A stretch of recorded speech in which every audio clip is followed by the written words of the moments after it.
Professor doctor वेगुप्ता, cardiologist, Delhi Apollo hospital, तारीख है 18 जून।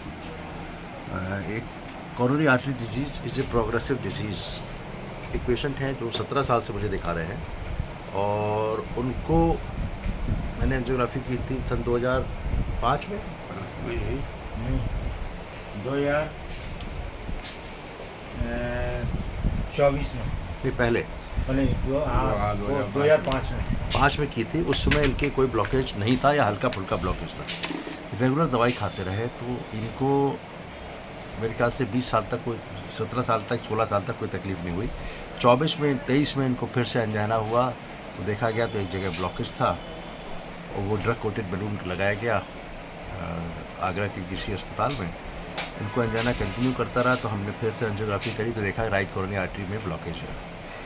कहने का मतलब यह है कि the crux of the matter is that he is on regular follow up and on medicine. हमको लगातार ऑलमोस्ट साल में 2 बार दिखाते रहे और उनके पहले ब्लॉकेज नहीं था। तो एथेरोस्क्लेरोसिस अगर माइल्ड ब्लॉकेज है आज एंजियोग्राफी में तो it can progress to severe blockages in due course of time, यानी कि कोलेस्ट्रॉल जो जमता है धीरे धीरे करके जम सकता है despite medicine.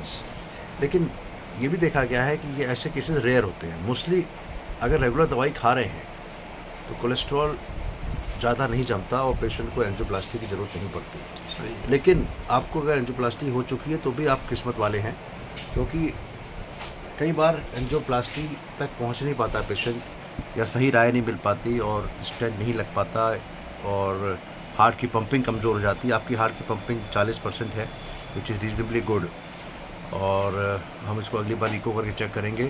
What I want to tell you that regular medicines are important and most of the time they avoid any procedure most of the time, but at the same time in few patients you may have the still progression of the blockages, atherosclerotic blockage, and which can lead to requirement of repeat angiography and stent implantation. Dr. Veergupta on 18 June 2025 giving the message that good medicines are important and regular medicines are important. Thank you.